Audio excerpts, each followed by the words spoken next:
بسم الله الرحمن الرحيم الحمد لله رب العالمين والصلاة والسلام على سيدنا وحبيبنا محمد وعلى آله وصحبه أجمعين. Welcome to the second episode of The Reading Chair. I got some good feedback. The first episode seemed to really resonate well with a lot of you guys. The first episode is where we covered Islam Between East and West by Ali Izetbegovic. What I'm going to do through this series, just for those of you who are new to it, you haven't seen the first episode and the intro, just briefly, I'm going to be picking out some books from my library where I basically give you a recommendation and a short review and just some thoughts about why I'm picking a particular book for you. The books that I'm choosing are going to be deliberately with the intention of trying to pierce through the bubble that we live in, from academia to popular media, culture, social media, the articles that we read, just the general intellectual milieu that we all live in. It's all based on certain assumptions. There are certain hidden kind of philosophical foundations that if you don't tease out and figure out, what you'll find yourself, especially if you're a Muslim or a believer generally speaking, that you will find a lot of things challenging to your belief, challenging to your worldview. And it's because the worldview that we are being subjected to and being fed through the education system, starting from kindergarten all the way up to grade 12 when you graduate from high school, or you go to university, undergrad, grad studies, there's always this kind of, you're being fed a particular worldview. And if you come from a religious background, Muslims, for us, we were taught certain things about the world. And this is not so much about creationism per se, it's just how do you see the world? How do you function in the world? How do you see other people? How do you view your tradition itself? How do you view the development of your tradition? How do you view the rulings in your tradition? I mean, a lot of things that if you go through the education system, you'll find challenging, and you will be led to believe that the reason you're finding it challenging is because you're being a critical thinker. You're being somebody who really thinks about things, and you're not taking things for granted. When in fact, if you break down the assumptions that a lot of these things are going through, it's not so much the case. You're just being exchanged one worldview for another one, and without much of a challenge, because when you go through the education system, somebody has chosen what you learn. Winston Churchill, I shared this on Twitter the other day. It's one of these, Winston Churchill is an interesting figure. But one of the things that he said is a quote where he said, there's no such thing as public opinion. There's only published opinion. And that really is the case. This education that you all getting, that I got even, was not objective education. It was not something about the truth. It was based on somebody who's in power, who decided what is true and decided what they wanted to teach everybody. That really is what it is. So anyways, today's book, before I digress too long, is Islam Through Western Eyes, From the Crusades to the War on Terrorism by Jonathan Lyons. This is one of those books that you will want to read again and again, because Jonathan Lyons was, it says on the back here, spent 20 years as a foreign correspondent and editor for Reuters, much of it in the Islamic world. And this was actually, if I recall correctly, this was his PhD thesis, to get his PhD in sociology from Monash University. And this book, every other book on Islam that I've come across so far, let's see, how do I say this without being too general and too simplistic about it? Actually, I haven't come across a book like this, to be honest, because all the other books come from a perspective. And the perspective is still subject, even from brilliant writers. It still comes from the perspective of what defines intellectualism, what defines rationalism. And what Jonathan Lyons does in this book is he relies on Michel Foucault. For those of you who are familiar with Michel Foucault's work, it's not the easiest work to get through, but as Michel Foucault said, that he wanted to provide a toolbox for the serious researcher. And this is what Jonathan Lyons does. He uses Michel Foucault's work, especially with regards to the archaeology of knowledge, and he basically breaks down the Islamic discourse in the West in such a beautiful fashion that it makes you wonder, like, okay, so what has everybody been saying? The start of the book, the book is divided into, let's just see quickly here. You got 7 chapters, and the first 3 chapters of it is just setting up the stage for you, where he starts off with a war without end, which is just talking about the relationship so far between the East and the West, especially between Islam and the West.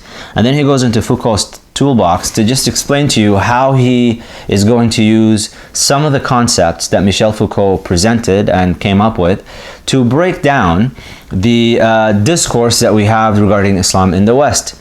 And if you note, throughout reading this book, this is not so much just about non-Muslims talking about Muslims.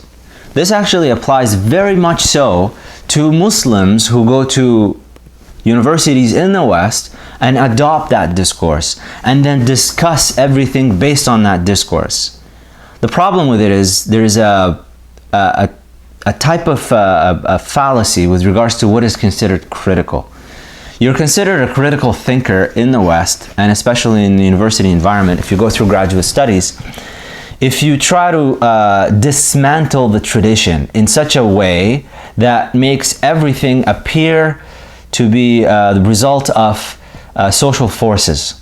And that's really what it is, because again, as I mentioned in the last episode with Islam between East and West, Izzat Begovich's book, once you adopt a materialist worldview, you will have no option, no choice whatsoever but to conclude that everything related to Islamic practice, everything coming through the tradition that you get through your learning of fiqh and the sharia, is a byproduct, necessarily a byproduct of some social forces, some power dynamics. That's really all it is. So when you hear somebody talking about patriarchy in Islam, like there was an article that came out the other day in The Guardian, and it was a mosque that started up with, now you have a woman imam with a woman mu'adhin with like leading the prayers and leading Jum'ah, and like an official imam for the masjid as a woman and stuff. I don't want to get into the specific legal rulings with regards to this and the fiqh about it. What struck me about the article, and articles like it, when it comes to talking about women in Islam, there's always this appeal to patriarchy, as if it's just a foregone conclusion. It's just a natural assumption of the state of affairs in the world that the relationship between men and women is always going to be a byproduct, always, at all times, a byproduct of power dynamic. And because the male is, by virtue of their physical bodies, happen to be throughout history more powerful, that in turn led to certain relationship dynamics between men and women that by definition women are always going to be the oppressed and men are going to be the oppressor. What's the problem with this? If you adopt this particular perspective and the worldview of materialism through it and push this argument to its logical conclusion, reductio ad absurdum, just go all the way through to the end, what you're going to end up with? You're going to end up with concluding that the Prophet ﷺ, as a man, was also subject to these social forces, and anything he said with regards to women can somehow come back to and come down to this power dynamic. That, wal'iyadu billah, the Prophet ﷺ was an oppressor. That's what you're going to come to. If you adopt this patriarchy argument without any critical thinking about it, without being a little bit skeptical about this assumption. So, in the 3rd chapter, he talks about the Western idea of Islam. And where did all of this begin anyways? Where did it all come from? He actually traces this back to, and Jonathan Lyne dates this back to Pope Urban II, 1096, I believe is the date that he quotes here. And he actually goes a couple of decades before that to Pope Gregory VII. And he cites the Crusades and some writings preceding the Crusades from Christian theologians in the Western world talking about Muslims and Islam, and shows that prior to the Crusades, Muslims and Islam were this undifferentiated reality. In fact, even the popes, some of the supposedly most acute minds, theological minds in the West, those individuals were talking about the Turks and Persians as if they were interchangeable entities. They were talking about the Arabs and the Persians as if they were interchangeable entities. They were very confused about who was there. It was this undifferentiated reality. And it wasn't until the general discourse, the milieu that they were living in, that they wanted with Pope Urban II's call to the First Crusade, that they needed to come up with an existential kind of enemy to the Christian world, to Christendom. And when they did that, there were several writings that Jonathan Lyons brings up and actually shows you excerpts of people talking about Islam and Muslims, including some of the people that were living in Andalusia that adopted the polemical discourse, who should have known better. They started to make stereotypes and generalizations that were not accurate at all. They had nothing to do with reality, including a Jew who converted. He was living in Andalusia. He was a Jewish man who converted to Christianity. And when he did, he found himself a new notoriety. And this man, what's impressive about him is that he, let me see if I can find you something that he talked about here. Because this is about the rise of the Islamic expert, the rise of the Islamic expert, which we have today. Islamic experts today are those individuals that appear on media, social media. They get given lectures and talks. They get given a platform. And they get to speak about Islam and anything to do with Islam and anything to do with Muslims. When in fact, if you break down their discourse, the specifics, for us Muslims, when we talk about what they're saying and just the sheer ignorance that comes out of these people's mouths, well, what Jonathan Lyons shows you through using Michel Foucault's toolbox is that this actually is a necessary conclusion, result of the general discourse that we have today. What he talks about in this book is, first of all, he has three questions that he's interested in. Let me just bring them up to you so that we go through it properly. Because the anti-Islam discourse is... because he wants to try to create something here where he's not interested in the truth value. He says, I am not particularly interested in the veracity, the seriousness, if you will, of claims by serious speech to either meaning or truth. Although at times it may be useful to put forward alternative understandings or interpretations that surface periodically, but that remain outside the true. Rather, so what Jonathan Lyons is doing in this book, and by the way, he's not a Muslim.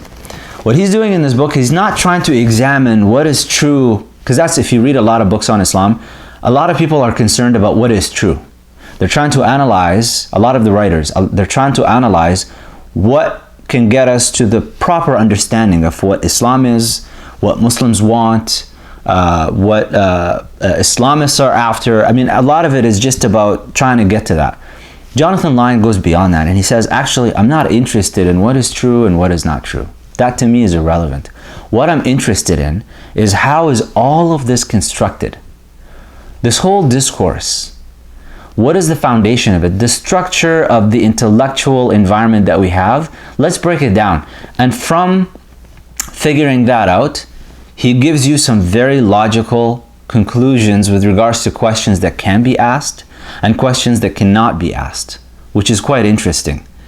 Rather, my primary aim is to explore how the discursive claims are produced and deployed in the first place, only to be set aside later as if on a library shelf and then hauled down again in the furtherance of the discourse and at the behest of new social actors or institutions.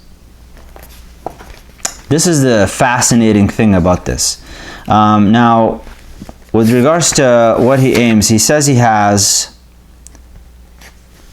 the book thesis is, my central theoretical position is simple. The very idea of Islam reflects a Western discourse perpetuated by those social groups and institutions that stand to benefit from its survival. Three interrelated questions about the anti-Islam discourse provide the underlying structure of my analysis. How is this discourse formed? How does it operate? And last, that classical problem in the social sciences. Who benefits? Because who benefits? There are think tanks, there are, like I said, academics, there are posts that are held in institutions that allow people to exist, allow people to gain a sustenance, money, through the current dynamic, the current environment that we live in. Now, after he breaks down his, the first 3 chapters where he just discusses what the Western idea of Islam is, Michel Foucault's toolbox, A War Without an End, just setting the stage for you, he picks 3 themes, which if you look at much of how Islam is being discussed today, it boils down to 3 themes. The first theme is Islam and science. The second theme is Islam and violence. And the third theme is Islam and women. With Islam and science, there's this tired, annoying, to me it's just, every time it comes up I cringe. Whenever people talk about what happened to Muslims in science and the golden age, and then who do they bring up? Yes, you guessed it right, Imam al-Ghazali. They talk about Imam al-Ghazali's anti-rationalism. They talk about him being anti-science in his writings. Going through this book explains to you why they talk about Imam al-Ghazali that way. And it's actually because of false perception of what the Islamic Golden Age was really about, how Islam and science interacted with each other, and how it was viewed, because the Islamic perspective on science and how it functions and what its purpose is and how to work through understanding the world is not exactly the same as the modern science. A lot of you guys watching this who are looking to appeal to our history in a way that, let's say, appeases to the mind of the materialist. That's really what you're doing. You're trying to look at Islamic history, the golden age of Islam, in a way and present it in a way that appeases and tintillates the mind of the materialist. Because the materialist right now in the age that we live in is the one that runs the educational institutions, the one that runs governments, the one that runs a lot of things. And so they're the ones that have power. They're the ones that have the superiority right now. And so what you're trying to do through your discourse about what Islamic history was about is try to appeal to that and show that something went wrong, and when that thing went wrong, we started to go downhill, and all we need to do is go back. And this is so interesting. When a lot of Muslims through graduate school in science programs go through that, they're trying to appeal to that. And so what do? They actually disrobe from the Islamic garb and reject it and even look down upon it. It's a really interesting combination between a superiority and an inferiority complex. You feel a superiority to your tradition, but at the same time you have an inferiority to the people that you're working for. So when it comes to Islam and science, he goes through a very lengthy chapter, and it actually builds on, again, the first 3 chapters where he sets the stage of, first of all, the perception the Western mind has about religion in general, and then Muslims specifically. And this very simplistic view of how Muslims interacted with science. When it comes to Islam and violence, the chapter following that, he presents a very interesting question. When we talk about Muslims are against terrorism, against violence, we're against all of these things. But then he presents a very interesting question. The question is, just to reformulate it, is there any circumstance whatsoever, at all, let's just put everything aside and all of that, is there any situation at all in which a Muslim is allowed to respond violently? Just think about that for a second. Is there any time that, just based on the current discourse, is there any time in which a Muslim is allowed to respond violently? You will find that any time right now a Muslim responds in a violent way, even if it is justified in its essence, even if they're allowed to do this in self-defense, all of a sudden they get titles thrown at them, like Islamist or terrorist or radical. Don't misunderstand me. This is not to justify anybody engaging in violence against innocent civilians. But just ask yourself that question: in the world stage today, can Muslims be violent at all? And the answer that Jonathan Lyon presents is actually no. Muslims are never allowed to be violent. And any time they're violent in the sense of defending themselves because of the context that they're in against an actual aggressor, not against innocent civilians, you will find titles being attributed to them. And the reason for that is because the West, through its domination of the current discourse and the world today, has basically decided the parameters and what constitutes allowed violence. Who's allowed to engage in that violence, to what degree they're allowed to engage in that violence. I'll read to you just the second paragraph from the chapter 5. The result is an unchallenged. Actually, let's go back a little bit just so that you can get. As with modern science, the production of Western statements on the subject of violence and war is shaped profoundly by some of the central tenets of the anti-Islam discourse, that Islam is inherently violent and spread exclusively by force, that Muslims are irrational and are motivated by religious fanaticism, and a more recent accretion that flows from these others, that Muslims are filled with jealous rage against the West, its freedoms, and its lifestyles. Here, again, the Muslim East is held up as the opposite mirror image of the Judeo-Christian West. The result is an unchallenged discourse that affords the West the power to determine which tactics, weaponry, and targets are legitimate and which are not. This same discourse also allows the West to define its conflicts with Islam in ways that successfully mobilize support at home for the use of force, while simultaneously circumscribing Muslims' actions and discounting, delegitimizing, and even eliminating altogether their motives or goals. And it has benefited successive social groups and institutions, the Islam experts, all of whom have exploited and preserved the discourse virtually unchallenged or unchanged from its earliest roots in Crusader Europe. So, nobody in their right mind is going to come to me and say that there is anything that justifies the attack against innocent civilians. Nothing. I don't care who does what to you. You as a Muslim, for Muslims watching this, there is no justification whatsoever at all for any Muslim to engage in any actions of violence against innocent civilians. But that does not mean we sit back and relax and try to pretend that what we're being told and fed through social media, through the general mainstream media, through academia about Islam and violence is to be taken uncritically.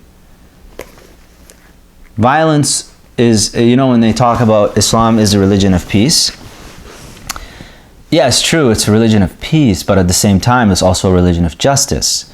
At the same time, people that want to reject the idea of Islam having a notion even of that we have something called an armed aspect to what jihad is. Jihad is this very vast concept that deals with so many things, but the fact that we have what can be considered kind of like the Bushido code, like in Islam we have something called a code for what to do during armed struggle.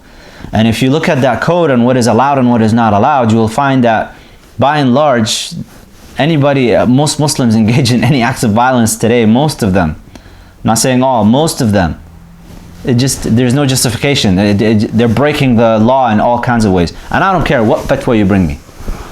So that's just with Islam and violence. And then when it comes to Islam and women, the subject of Islam and women is really fascinating to me. Because the way that it's talked about and the way that Muslim women are discussed in the West, it's always again with the materialist perspective, with a materialist worldview and philosophy. And the idea is basically that even if a woman, a Muslim woman, through her own will and choice and freedom decides that, hey, I want to start wearing the hijab, I want to cover my face and I want to wear the niqab, you know what they'll tell her? Well, you think it's your choice, but it's not really your choice. You're led to believe that by men who are controlling the discourse. Thing is, like I said at the beginning, you will come to the conclusion, if you adopt this worldview, just push it all the way to the end, that even the Prophet ﷺ can't tell you what to do because he's a man.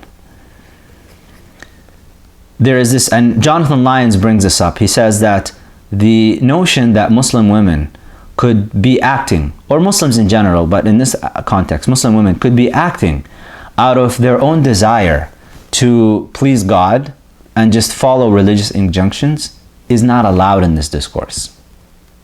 And so you have a lot of Muslim women that have unfortunately adopted this discourse through their education, through their general milieu, through reading some books, without realizing what all of this is based on. I mean, when you write a book, you have a thesis, right? And you have an outline. And you write through and you fill this outline up, but you have a general structure for it. The same thing goes for your intellectual environment. There is a thesis to it. There is a general perspective to all of it, and there is a structure. And what Jonathan Lyons does here is he strips this structure bare, and it causes problems for people, because once they start to go through this, they start to realize, you know, the idea here is not to... One of the things that I try to kind of drive home as much as possible and as often as possible is I'm very much against the idea of pitting Islam against modernism, against modernity, against the other. You know, I don't like this thought of reactionary type of religion in which you define your religion, you define your Islam based on what other people are doing, and so you are a reaction to that, and then you decide that you're going to be different because you're a Muslim. That's not the perspective we want to take. For Muslims, the perspective we have and the idea that we have here is, first of all, we have our own tradition. We have الْيَوْمَ أَكْمَلْتُ لَكُمْ دِينَكُمْ, that Allah subhanahu wa ta'ala says that I've completed your religion for you. We have all that we need to construct kind of an ethical paradigm from it, an ethical system, and come up with our own kind of answers to the world and to our engagement with the world. At the same time, الْحِكْمَةُ ضَالَةُ الْمُؤْمِنِ, that the wisdom is the lost property of the believer. أَنَّا وَجَدَهَا فَهُوَ أَحَقُّ بِهَا, that wherever the believer finds it, they have more right to it. In other words, I can read something from a non-Muslim, I can see something in science that is true, I can see something in sociology that I can definitely adopt. I mean, that's to say that when I look at the world as a Muslim, and I invite Muslims to really think about this in a little bit more critical and rational, skeptical, but also accepting way. When you look at the world, you look at it from the perspective of, well, first of all, as you read the Quran and as you go through the Sunnah, how do you, because these are dynamic texts. They're absolute in the sense that it's revealed, it's completed, that's what we have. But at the same time, they're a living kind of tradition. It's a living tradition. It's not something that you just go black and white, it's in the books and you try to impose it on the world like that. The world is a dynamic world, and the tradition, the way that it's come, one of the miracles of the Quran and the Sunnah of the Prophet ﷺ is in its dynamism, that it has a way of being able to, it's living, even though it's in, you can see it in text like that, but it's a living tradition. So, but books like Jonathan Lyons, Islam Through Western Eyes, allow you, because right now we live in a world where it's just globalization has taken over, and the education system wherever you go is based on a particular worldview. You need to read books like this and start to critically think about your condition, so that you're not passively adopting notions and beliefs that you don't know about. I mean, the Prophet ﷺ said that the most thing that he feared for his ummah is this hidden type of polytheism. The hidden polytheism is this polytheism in which you believe that it creeps into your heart in a way that you're not aware of. And it's darker, the Prophet ﷺ said, it's more hidden than a black ant walking on a smooth rock, black rock, in a dark, moonless night. This is why I'd recommend this book for you guys. So hopefully you found this beneficial. I'll leave a link for the book for Amazon in the description. I also wrote an article that I think is relevant to this that I'll also link in the description for Al-Madinah Institute. And I hope that this was beneficial in some way. Please let me know how this worked out. second episode. We're still going through this kind of development phase of the series. My Facebook page is in the description. You can send me questions there. My Scattered Thoughts series is going on Monday through Thursday.